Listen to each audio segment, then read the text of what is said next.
Hello everyone, स्वागत है आप सभी का आपके अपने यूट्यूब चैनल फिजिक्स स्टार।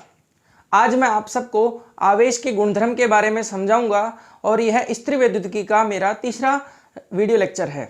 इस वीडियो लेक्चर में मैं आप सभी को बताऊंगा कि आवेश के क्या क्या गुणधर्म होते हैं और आवेश क्या क्या गुण अपने प्रदर्शित करता है। इससे पिछले दो वीडियो लेक्चर में मैं आप सबको बता चुका हूं आवेश की परिभाषा, आवेश का इतिहास, आवेश के विभिन्न मात्रक एवं आवेश उत्पन्न करने की विधियां। अगर आपने वो वीडियो नहीं देखे हैं तो आप मेरे वीडियो प्लेलिस्ट में जाकर उन वीडियो को आप देख सकते हैं और फिर आवेश के गुणधर्म को आप समझ सकते हैं। चलिए आज शुरू करते हैं आवेश के गुणधर्म, जिसमें से सबसे पहला जो आवेश का गुणधर्म है वो है पहला, आवेश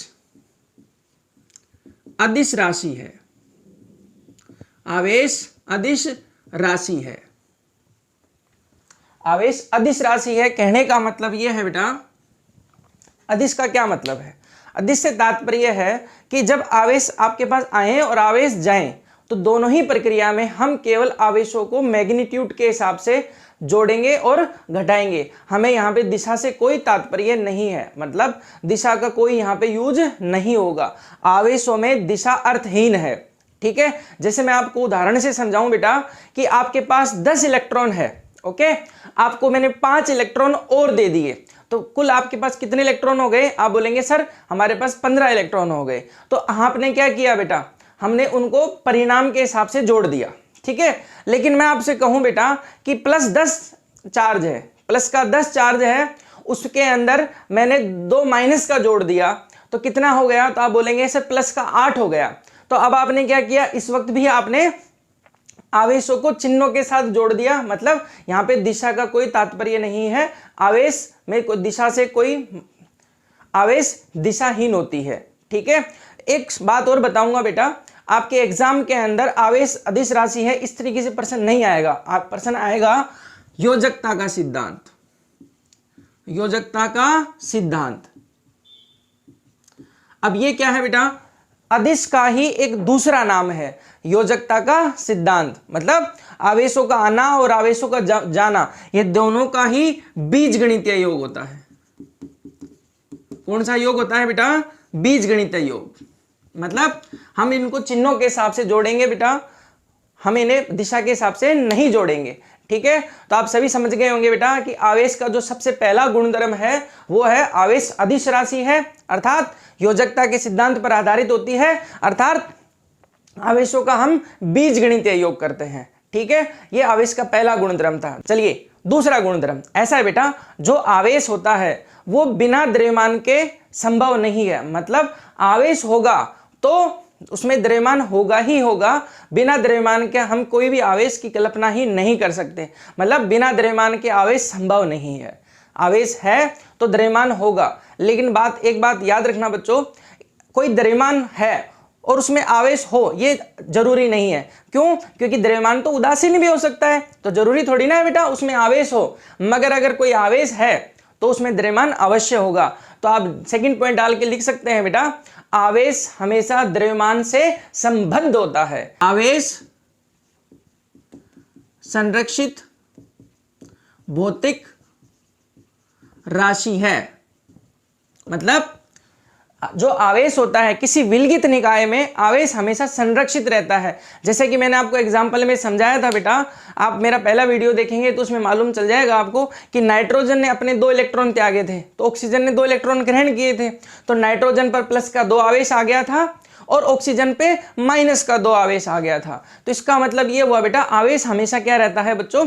संरक्षित रहता है, ओके, किसी विलगित निकाय में, ठीक। तो मैं बात करूं बेटा कि पूरे ब्रह्मांड में कुल आवेश क्या है बेटा? संरक्षित है। जैसे मैं कहूं बेटा पृथ्वी कैसी है? पृथ्वी उदासीन है, ठीक है। पृथ्वी को आप कितना भी आवेश क्यों न दो, पृथ्वी को आप कितना भी आवेश क्यों न दो, वो हमेशा ही उदासीन रहती है। तो एक बच्चे ने मुझसे प्रश्न किया कि सर एक बार बताइए, आपके पास एक नाइट्रोजन का परमाणु था। मैंने कहा बिल्कुल बेटा था। फिर सर मैंने उसको 2 इलेक्ट्रॉन दे दिए तो अब उस पर आवेश क्या होगा? मैंने कहा बेटा वो माइनस का 2 हो जाएगा। तो एक बात बताइए सर, जब हम पृथ्वी को इलेक्ट्रॉन देंगे तो बताओ सर वो नेगेटिव क्यों नहीं होती है? तो बच्चों बड़ा ही अच्छा प्रश्न है और इसका उत्तर है कि बच्चों जहां से हमने हमने पृथ्वी को आवेश दिया, तो बेटा हमने आवेश तो उत्पन्न तो किया नहीं होगा, हमने आवेश कहीं से लिया होगा। तो हमने कहीं से आवेश लिया और हमने जब पृथ्वी को दिया, तो बेटा जो जिस वस्तु से हमने आवेश लिया है तो वो वस्तु भी बोलो पृथ्वी से इलेक्ट्रॉन लेगी या नहीं लेगी, क्योंकि वो भी तो उदासीन रहना चाहती है। तो इसका मतलब इस एक पूरे निकाय में, एक पूरे विलगित निकाय में आवेश हमेशा क्या रहेगा बेटा, संरक्षित रहेगा। ठीक है, चलो मैं आपको एक रिएक्शन से समझाता हूं, एक अभिक्रिया से। ये जो अभिक्रिया मैं आप सबको समझा रहा हूं बेटा, ये आपको याद करनी है। क्यों? क्योंकि जो हमारा अगला, इससे बाद हम जो मॉडर्न फिजिक्स पढ़ेंगे बेटा, नाभिक, इसमें एक चैप्टर आएगा, उसके अंदर नाभिक के विखंडन में हम इस अभिक्रिया का अच्छे से अध्ययन करेंगे। इसलिए बेटा आपको ये अभिक्रिया अभी याद कर लो, आपको आगे याद करनी नहीं पड़ेगी। तो वो अभिक्रिया क्या है बेटा, देखिए 92 यूरेनियम 235 पे हमने एक न्यूट्रॉन की बौछार कर दी, तो हमने देखा यह बन गया 92 यूरेनियम 236। ओके, तो देखो बेटा ऐसा है, ये जो यूरेनियम 92 236 है, ये कुछ ही समय में टूट जाता है बेटा बेरिलियम और क्रिप्टॉन और 3 न्यूट्रॉन में। ओके, बेरिलियम 56, ये 36, ये 89 और ये 144। ठीक है, तो बच्चों आपने क्या देखा, आप देख पाएंगे कि क्रियाकारक में प्रोटॉन की संख्या बराबर उत्पाद में प्रोटॉन की संख्या। तो क्रियाकारक में कितने प्रोटॉन है बेटा, 92। उत्पाद में कितने हैं, 56 प्लस 36 प्लस न्यूट्रॉन कितने हैं, 3 इंटू 0, क्योंकि ये तो उदासीन होता है। चलिए बेटा, तो कैंसिल हो जाएगा, 6 और 6 12, ऐसी लगी 1, 4 और 5 9। तो आपने देखा बेटा कि क्रियाकारक में जितने प्रोटॉन है उत्पाद में भी उतने ही प्रोटॉन है। तो हम कह सकते हैं बेटा किसी विलगित निकाय में आवेश हमेशा क्या रहता है बच्चों, संरक्षित रहता है। आपको मैं मेरा वापस से वो एग्जांपल समझा देता हूं बेटा। देखिए, एक स्टूडेंट ने मुझसे पूछा कि सर मैंने किसी परमाणु को 2 इलेक्ट्रॉन दिए तो वो नेगेटिव हो जाता है, लेकिन मैं जब पृथ्वी को आवेश देता हूं तो उस पर आवेश ही नहीं आता है। तो बेटा रीजन समझो कि हमने पृथ्वी को आवेश दिया तो हमने तो आवेश पैदा किया नहीं होगा, हमने कहीं से आवेश लिया है। तो उस वस्तु से जहां से हमने आवेश लिया है बेटा, उसके पास भी आवेश नहीं होगा, उसने भी किसी से लिया होगा। तो उसने आवेश किससे लिया था बेटा, पृथ्वी से। तो पृथ्वी से उसने जितना आवेश लिया बेटा, पृथ्वी को हमने उतना ही दे दिया। तो अभी भी पृथ्वी क्या है, वैद्युत रूप से उदासीन ही है। ठीक है बेटा, तो आप कह सकते हैं बेटा आवेश संरक्षित भौतिक राशि है। मैं आपको एक बात और बताना चाहूंगा बेटा, पूरे यूनिवर्स में, संपूर्ण ब्रह्मांड में 4 चीजें हमेशा संरक्षित रहती है। पहली, ऊर्जा। आप नॉलेज के लिए याद रखें बेटा, ये आपने 9th क्लास में पढ़ी थी कि ऊर्जा को न उत्पन्न किया जा सकता है और न ऊर्जा को नष्ट किया जा सकता है, ऊर्जा हमेशा संरक्षित रहती है। फिर आपने 9वीं क्लास में पढ़ा था बेटा संवेग संरक्षण का नियम, कि संवेग भी क्या रहता है बच्चों, संरक्षित रहता है। फिर आपने 3rd पढ़ा था बेटा 11th क्लास के अंदर, और वो था बेटा कोणीय संवेग संरक्षण का नियम। और आज मैं आपको बता रहा हूं बेटा चौथा, आवेश संरक्षण का नियम। ठीक है, चलिए अब चौथा बेटा नेक्स्ट पॉइंट हम पढ़ते हैं बेटा कि आवेश जब स्थिर होता है तो क्या करता है। तो आप 4th पॉइंट डाल के लिख सकते हैं बेटो, मैं आपको समझा देता हूं। और मैंने जब अपना इलेक्ट्रोस्टेट का इंट्रोडक्शन दिया था बेटा, वहां पे मैंने आपको इलेक्ट्रोडायनेमिक्स समझाई थी। उस वक्त भी मैंने ये चीज बताई थी आपको, क्या कि जब आवेश स्थिर होता है तो वह विद्युत क्षेत्र उत्पन्न करता है। ठीक है, नेक्स्ट पॉइंट है हमारा, जब आवेश नियत त्वरण से गतिशील होता है तो वह विद्युत क्षेत्र और चुंबकीय क्षेत्र दोनों ही उत्पन्न करता है। अगला पॉइंट है बेटा हमारा कि जब आवेश नियत त्वरण से गतिशील होता है तो यह विद्युत चुंबकीय तरंग उत्पन्न करता है। नेक्स्ट पॉइंट है बेटा हमारा, आवेश निश्चित भौतिक राशि है। बोले तो निश्चितता का मतलब क्या है बेटा, कि आवेश जो है बेटा वो फ्रेम ऑफ रेफरेंस, बोले तो निर्देशांक तंत्र पे निर्भर नहीं करता। आप ये पॉइंट डाल के लिख सकते हैं, बड़ा ही इंपॉर्टेंट पॉइंट है कि आवेश निश्चित भौतिक राशि है और यह निर्देशांक तंत्र पे निर्भर नहीं करता। अर्थात किसी भी निर्देशांक तंत्र में आप जाएंगे तो आवेश हमेशा उतना ही रहेगा। जैसे मैं आपको एग्जांपल देता हूं, एक वस्तु है जिस पर 1 कूलाम का आवेश है और वो स्थिर रखी है, तो बेटा वो स्थिर है तभी भी उस पर आवेश 1 कूलाम है। और अगर वो 100 मीटर पर सेकंड की स्पीड से मोशन करने लग जाए तभी भी उस पर 1 कूलाम का ही आवेश होगा, और अगर वह स्पीड ऑफ लाइट प्रकाश के वेग से गतिशील हो तभी भी बेटा उस पर आवेश 1 कूलाम ही होगा। आवेश बदलता नहीं है, परंतु द्रव्यमान बदल जाता है, द्रव्यमान बदलता है क्योंकि द्रव्यमान वेग पर निर्भर करता है। तो इसको हम समझते हैं बेटा इस पॉइंट से। देखिए ये आइंस्टीन का सापेक्ष सिद्धांत है बेटा, और ये है m = m0 √1 - v²/c²। कहने का मतलब है बेटा अगर कोई वस्तु प्रकाश के वेग से चलने लग जाए, जैसे मैंने कहा कि 1 किलोग्राम की कोई वस्तु है, 1 किलोग्राम की कोई वस्तु है जिस पर आवेश 1 कूलाम है, ठीक है।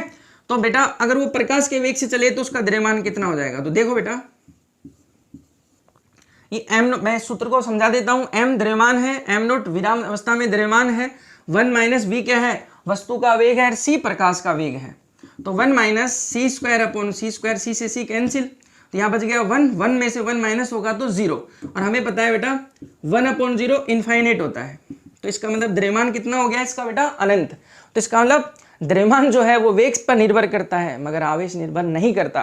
तो इस अवस्था में बेटा 1 किलोग्राम द्रव्यमान की वस्तु प्रकाश के वेग से चलती है तो द्रव्यमान उसका अनंत हो जाता है, मगर आवेश अभी भी 1 ही कूलाम है, आवेश बदला नहीं है, ठीक है। तो आप लोग समझ गए होंगे बेटा कि आवेशों की निश्चितता क्या है। चलिए अगला पॉइंट हम पढ़ते हैं बेटा, ये बड़ा ही सिंपल है कि समान आवेश एक दूसरे को प्रतिकर्षित करते हैं और विपरीत आवेश एक दूसरे को आकर्षित करते हैं। समझ में आया बेटा। इसे समझाने की आप इसमें कुछ बड़ी बात नहीं है, लेकिन फिर भी जैसे आपसे कोई पूछे कि नहीं प्रूव करके बताओ, चलिए बेटा हम प्रूव भी कर लेते हैं, ऐसा कोई बड़ी चीज नहीं है। जैसे मैंने कहा कि प्लस आवेश, ये भी प्लस आवेश है, प्लस आवेश से बलरेखा कहाँ होती है बेटा, बाहर निकलती है। तो बेटा ये प्लस आवेश बलरेखा बाहर निकल रही है, ये प्लस आवेश बलरेखा बाहर निकल रही है, ये देखिए। तो बलरेखा किधर गई बेटा, बाहर की तरफ, पर बोले तो प्रतिकर्षित हो गई। तो समान आवेश एक दूसरे को क्या करेंगे बेटा, प्रतिकर्षित करेंगे। और विपरीत, जैसे मैंने कहा ये प्लस है बाहर जा रही है, माइनस अंदर जा रही है, तो ये दोनों एक दूसरे को आकर्षित। तो समान आवेश एक दूसरे को हमेशा प्रतिकर्षित और विपरीत आवेश हमेशा एक दूसरे को आकर्षित करते हैं, ऐसा लोग कहते हैं बेटा। लेकिन मैं आपको इसका एक एक्सेप्शन बताता हूं, अपवाद बताता हूं। इस बात को याद रखिएगा कि समान आवेश प्रतिकर्षित करते हैं और विपरीत आवेश आकर्षित करते हैं, मगर हमेशा नहीं, ठीक है। मैंने एक वर्ड बोला था बेटा, हमेशा, ऑलवेज ना, ठीक है, ऑलवेज नहीं, क्योंकि मैं आपको एक एग्जांपल से समझाता हूं। देखिए मैंने क्या करा बेटा, मैंने कहा कि ये प्लस है और ये प्लेट भी प्लस है, क्या होगा, सभी बताएंगे सर ये प्रतिकर्षण होगा, दोनों दूर जाएंगी। और अगर ये प्लस है और ये माइनस है तो क्या होगा, सर ये पास आएंगी, बहुत अच्छे। लेकिन मैंने क्या कहा आपको कि समान आवेश भी एक दूसरे को आकर्षित कर सकते हैं, समझना कैसे। प्लस, ये भी प्लस, तो बताइए बच्चों क्या है कि सर इसके पास बहुत सारा प्लस चार्ज है, इसके पास थोड़ा कम है, ये बहुत छोटा पिंड है, ये बहुत बड़ा पिंड है। अब इनमें देखो क्या होता है, इन दोनों में प्रेरण होता है। प्रेरण विधि में आपको पढ़ा चुका हूं बेटा। इनमें जब प्रेरण होता है बेटा तो इसमें माइनस आवेश उत्पन्न हो जाते हैं, इसके दूसरी तरफ प्लस। तो अब क्या होता है बेटा, प्लस में और माइनस में क्या हो जाता है बच्चों, आकर्षण। ओके, तो याद रखिए बेटा, समान आवेश भी एक दूसरे को आकर्षित कर सकते हैं यदि एक का आवेश अधिक हो दूसरे का आवेश कम हो। तो ये बात याद रखना बेटा, समान आवेश एक दूसरे को प्रतिकर्षित करते हैं लेकिन हमेशा नहीं। अगर एक का परिमाण अलग दूसरे का परिमाण अलग हो और परिमाण में बहुत ज्यादा अंतर हो तो बेटा समान आवेश भी एक दूसरे को आकर्षित कर सकते हैं। क्लियर है। अब हम अगला पॉइंट पढ़ते हैं बच्चों, नेक्स्ट पॉइंट, आवेशित वस्तु। अगला पॉइंट है हमारा, आवेशित वस्तु और उदासीन वस्तु में हमेशा आकर्षण होता है। याद रखिए बेटा, मैंने आपको बताया बच्चों कि समान आवेश एक दूसरे को प्रतिकर्षित और विपरीत आवेश एक दूसरे को आकर्षित करते हैं। फिर मैंने यह भी बताया कि दो समान आवेश भी एक दूसरे को आकर्षित कर सकते हैं यदि उनका परिमाण अलग हो। अब आप यह भी याद रखिए बच्चों कि अगर एक आवेशित वस्तु है और दूसरी उदासीन है तो उनमें हमेशा आकर्षण होता है। और वो कैसे, मैं समझाता हूं आपको इस एग्जाम्पल से। देखिए, मैंने कहा कि ये धरातल है, इस पे बहुत से धूल के कण रखे हैं और ये सब वैद्युत रूप से उदासीन है। इसके पास मैं एक आवेशित स्केल लेके आता हूं, ठीक है, नेगेटिव। अब ये नेगेटिव स्केल प्रेरण के कारण इसमें क्या उत्पन्न करता है, प्लस, और इसके दूसरी तरफ क्या उत्पन्न हो जाता है बेटा, माइनस।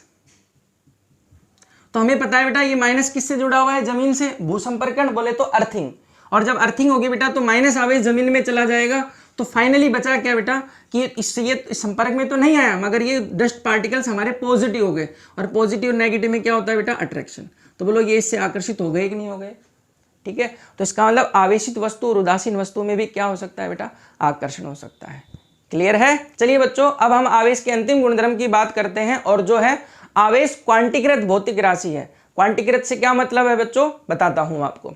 देखो बेटा, इसे कहते हैं आवेश का क्वांटा, मतलब आवेश का एक न्यूनतम मान निश्चित है। जब भी कोई वस्तु इलेक्ट्रॉन देगी या लेगी, इससे कम त्याग नहीं सकती, और इससे कम वो त्याग नहीं सकती है बेटा। मतलब आवेशों का आना और जाना हमेशा किसके रूप में होगा, पूर्णांकों के रूप में होगा, और ये पूर्णांक किसका मल्टीपल होगा, इसका पूर्ण गुणज होगा। अच्छा, मैं बताता हूं क्या बताना चाह रहा हूं मैं आपको, कि देखिए बेटा, मैंने कहा कि कोई पिंड 1 इलेक्ट्रॉन त्यागता है, तो आप समझ गए 1 क्या है, पूर्णांक है। मैंने कहा कोई पिंड 2 इलेक्ट्रॉन त्यागता है, तो आप समझ गए बेटा 2 इलेक्ट्रॉन त्याग रहा है। मैंने कहा कि किसी वस्तु ने 6.5 इलेक्ट्रॉन त्यागे हैं, तो आप बोलेंगे नहीं sir, no, that is not possible. मतलब भिन्नांक मान नहीं हो सकता, आवेश का भिन्नांक मान उपस्थित नहीं होता है, हमेशा क्या होता है बच्चों, पूर्णांक मान होता है। तो याद रखिए बेटा कि आवेश का आना और जाना हमेशा इलेक्ट्रॉनों का पूर्ण गुणज होता है, भिन्नांकों में नहीं होता। इसे ही हम क्या कहते हैं बच्चों, आवेशों का क्वांटीकरण। तो आप परिभाषा के तौर पे लिख सकते हैं बेटा कि जब भी कोई पिंड इलेक्ट्रॉन लेगा या इलेक्ट्रॉन देगा, यह हमेशा इलेक्ट्रॉनों के पूर्णांकों के रूप में होगा। यही आवेशों का क्वांटीकरण है, और आवेश का एक न्यूनतम मान निश्चित है, जिसे हम आवेश का क्वांटा कहते हैं, और इसका मान ये होता है। क्लियर है बच्चों। चलो अब हम एक फॉर्मूला 12th क्लास का जो हमारा फर्स्ट फॉर्मूला है उसे समझते हैं बेटा, और वो ये है, किसी पिंड ने 1 इलेक्ट्रॉन त्यागा तो उस पर आवेश, तो कितना आएगा बेटा आवेश, प्लस का E। और अगर किसी पिंड ने 2 इलेक्ट्रॉन त्यागे तो उस पर आवेश कितना आएगा बेटा, प्लस का 2E। और अगर कोई पिंड n इलेक्ट्रॉन त्यागता है तो उस पर कितना आ जाएगा बेटा, प्लस Ne। ठीक है। और ये n क्या है बेटा, हमेशा पूर्णांक में मान होगा, भिन्नांक में नहीं होगा। याद रखना बेटा, ये n क्या है, ये प्राकृत संख्या है, ये E क्या है, आवेश का क्वांटा, और Q क्या है, आवेश का मान, और ये प्लस क्या है बच्चों, आवेश की प्रकृति। अगर मान लो बेटा त्यागने के स्थान पर अगर वो ग्रहण करता हो तो अब क्या होगा सर, माइनस आ जाएगा। तो बेटा हमें हमारी 12th क्लास का जो फर्स्ट फॉर्मूला आया वो आया प्लस माइनस Ne। तो Q is equal two plus minus Ne। तो बेटा बड़ा ही इंपॉर्टेंट फॉर्मूला है, बहुत सारे अच्छे अच्छे न्यूमेरिकल इसी फॉर्मूले से होंगे। ठीक है, तो आप लोग समझ गए होंगे बेटा कि आवेशों का क्वांटीकरण क्या है। ठीक है, चलिए अब मैं आपको थोड़ा सा डीप में पढ़ाता हूं बेटा। इस पॉइंट से हम लोगों को ये समझ में आ रहा है कि आवेश का न्यूनतम मान निश्चित है, जिसे आवेश का क्वांटा कहते हैं, और इससे छोटा मान संभव नहीं है। लेकिन क्या है बेटा, 2 साइंटिस्ट थे जिनका नाम था गेलमैन और क्विंग। ठीक, इन्होंने बताया कि जो इलेक्ट्रॉन, न्यूट्रॉन और प्रोटॉन है, ये भी बहुत छोटे कणों से मिलकर बने होते हैं, जिन्हें हम कहते हैं क्वार्क कण। तो ये बेटा देखो बच्चों, ये जो वीडियो लेक्चर है ये 12th क्लास के बच्चों के लिए डेडिकेट है। ठीक है, ये नीट के और IIT बच्चों के लिए ये वीडियो नहीं है। ठीक है, ये सिर्फ 12th लेवल के हिसाब से मैंने ये वीडियो आप लोगों के लिए बनाया है। नीट के और IIT के वीडियो लेक्चर मैं अलग से पोस्ट करूंगा बेटा, क्योंकि उनका लेवल थोड़ा सा ज़्यादा होता है। इसलिए मैं हर एक वीडियो लेक्चर में बता देता हूं बेटा कि देखिए ये आपके सिलेबस में है और ये सिलेबस में नहीं है। इसलिए आपको मैं बता देता हूं बेटा, क्वार्क पार्टिकल आपके सिलेबस में नहीं है। ठीक है, ओनली फॉर नॉलेज आप पढ़ सकते हैं कि क्वार्क पार्टिकल क्या है। तो देखिए बेटा, क्वार्क कण, देखिए बेटा क्या होता है क्वार्क कण। मैंने कहा इलेक्ट्रॉन, न्यूट्रॉन और प्रोटॉन भी अति सूक्ष्म कणों से मिलकर बने होते हैं, उन कणों को ही हम क्या कहते हैं, क्वार्क कण। और ये 7 तरीके के होते हैं बेटा। पहला अप क्वार्क कण, दूसरा होता है बेटा डाउन, थर्ड होता है बेटा टॉप, फोर्थ होता है बेटा बॉटम, फिफ्थ होता है बेटा लेफ्ट, सिक्स होता है बेटा राइट, और 7 होता है बेटा स्ट्रेंज क्वार्क कण।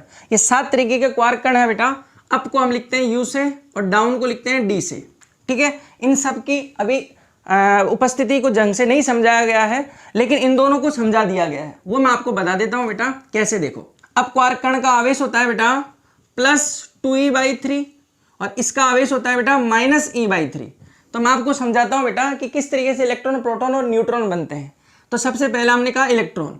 तो बेटा इलेक्ट्रॉन जो होता है वो 3 डाउन से मिलकर बना होता है, डाउन डाउन डाउन। तो आपसे कोई पूछे इलेक्ट्रॉन कितने डाउन से मिलकर बना होता है, तो आप बोलेंगे बेटा कि सर इलेक्ट्रॉन जो है वो 3 डाउन से मिलकर बना होता है। तो इसका आवेश देखिए बेटा -e/3 -e/3 3 एल्शियम -e, तो ये हो गया -3e/3, 3 से 3 कैंसिल, तो ये हो गया माइनस का ही। तो आप समझ गए बेटा कि इलेक्ट्रॉन का आवेश माइनस में क्यों होता है, क्योंकि ये 3 डाउन क्वार्क कणों से मिलकर बना होता है। अब इस पॉइंट को और हमारा जो पिछला पॉइंट था, इन दोनों को मैच करते हैं तो हमें लगता है कि फिजिक्स में ही अपवाद है। कैसे? वहां हमें पता चल रहा था कि आवेश क्वांटीकृत भौतिक राशि है। इस पॉइंट को देख के हमें ऐसा लग रहा है कि आवेश का मान तो भिन्नांक में भी संभव है, मतलब आवेश क्वांटीकृत नहीं है। तो बेटा इसलिए मैंने आपको बताया कि ये हमारे सिलेबस में नहीं है। 12th के सिलेबस के हिसाब से आप सबको याद रखना है कि आवेश क्वांटीकृत भौतिक राशि है, ठीक है। चलिए अब थोड़ा सा और पढ़ लेते हैं इसको, वो है प्रोटॉन। तो बेटा प्रोटॉन जो है वो बनाता है अप डाउन +2e/3 +2e/3 और यह है बेटा -e/3 3 एल्शियम, तो 2e + 2e है तो जाएगा 4e -e, तो बेटा 3e/3 3 से 3 कैंसिल, तो ये हो गया +e, ओके। और जो थर्ड होता है बेटा और वो है न्यूट्रॉन। ये बना होता है बेटा down down up, -e/3 -e/3 तो ये हो जाता है बेटा 0। क्यों? 3 एल्शियम लेंगे तो +2e -2e +2e कैंसिल होके 0। तो आप समझ गए होंगे बेटा कि जो न्यूट्रॉन है वो कैसा हो गया? 0 हो गया, मतलब न्यूट्रॉन उदासीन होता है। तो इस प्रकार बेटा हम कहते हैं कि क्वार्क कण भी होते हैं। इस प्रकार हम कह सकते हैं कि न्यूट्रॉन, प्रोटॉन और इलेक्ट्रॉन क्वार्क कणों से मिलकर बने होते हैं, ठीक है बेटा। I hope everybody enjoy this learning part. मैं आशा करता हूं बच्चों कि आज का मेरा वीडियो लेक्चर आवेश के गुणधर्म आप सभी को बहुत अच्छे से समझ में आया होगा। इसलिए बेटा प्लीज़ मेरे चैनल को आप सब्सक्राइब करें, लाइक करें और अपने दोस्त, जो आपके दोस्त अभी 12th क्लास में हैं, उनको ये वीडियो लेक्चर जरूर शेयर करें। थैंक यू बच्चों, थैंक्स टू ऑल।